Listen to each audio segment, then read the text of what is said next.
Oh yeah. Number one, uh, recognizing my own limits and setting up the appropriate boundaries in my business and in my life. Warren Buffett, famously, talks about kind of operating within your circle of competence, right? So as the world's moving faster and faster, we're literally at a point, you look at Moore's law, where the rate of innovation technologically and otherwise, and just the amount of information being created is increasing so rapidly and so exponentially. Our minds just are beyond being able to keep up, right? So very, very easy to get stuck in the noise of that.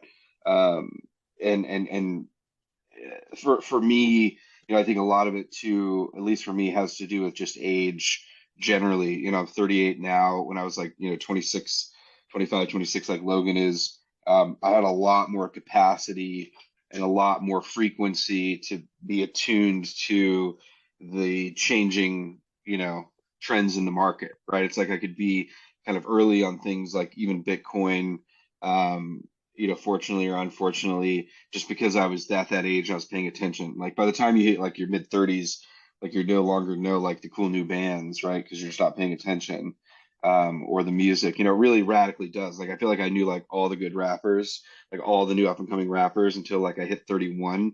And then it's just like I couldn't, my mind just like could not keep up. It's like I'm just not able to maintain on the pulse, something that, I used to really love and was so important to me. So I'm just saying that through the lens of knowing your lane and knowing your limits. So for me right now, I own this company, MMG Media, which is a holding company of personal finance websites, primarily focused on, taking, Google traffic and monetizing it.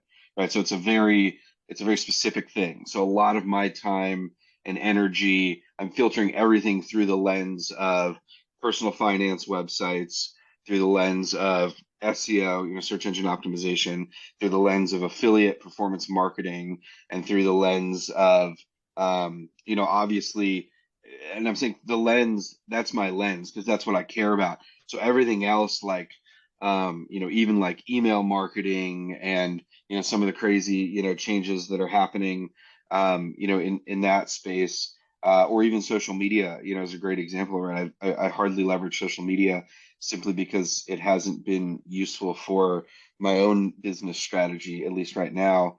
And so I don't really even pay attention to it that often, which I feel grateful that I don't have to, but I stay in my lane. So it's like SEO, website design, website content, user experience, affiliate marketing, and everything else is pretty much for me just noise. And so if something new in AI happens, I'm filtering that through how can I use AI to help us create better content, to help us rank our websites better? What's going to be the impact of AI on our search rankings? Where's there more risk or less risk? How long is this new technology going to take to disrupt what's happening in the space? So a good example, I signed up for, Google search experiments, generative AI, the labs feature. As soon as I saw that, you could apply, I got access to it. And so, for the past 4 months, I've been using generative AI search, on my phone and on my computer, and just thinking through the searches that I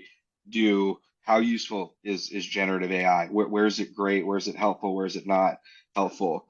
When I was traveling recently and I was looking for a place, that was open to eat, like it was super useful.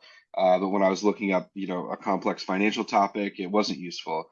It couldn't personalize it to me. So just testing it through the lens of what I'm doing, is very helpful. And then uh, keeping the limit, under just realizing what you're good at, what you like to do, and then trying to outsource out everything else. And also the final thing is just, get good filters.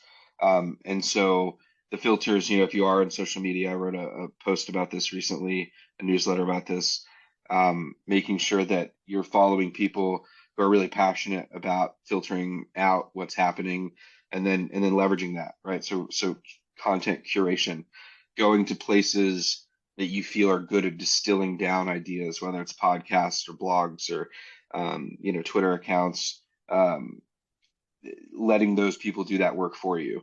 And so I really lean on a few people in SEO, a few people in affiliate marketing, a few people in website design, a few people in AI to act as my filters. It took me some time to find those people, but if it doesn't come through them, I'm not paying attention. I'm not clicking on some random link I see on Google. I'm not going down the rabbit hole. If it doesn't come through the filters that I've already established, I'm not paying attention to it because it's so easy to get lost and get distracted. Um, and like I'm really interested right now in buying, like parenting blogs. And so I've been going down that rabbit hole. And what I did was, I spent a little time Googling, a couple hours. I limited myself, and then I identified three people that I wanted to talk to who are really experts in this space, and then I just reached out to them. And so two of them I've offered to pay. One offered to meet me for breakfast for free. So through those three conversations and 2 hours of Google searching, I feel like, a total of less than 10 hours, I've learned probably 98% of what I needed to know to evaluate whether I should be acquiring parenting blogs. And so I found the right filters, paid them for their time in some cases, and then, leverage their experience as opposed to having to go out and do it all on my own. And so that's a real, efficiency, that I look for and that I seek, and that helps keep me sane.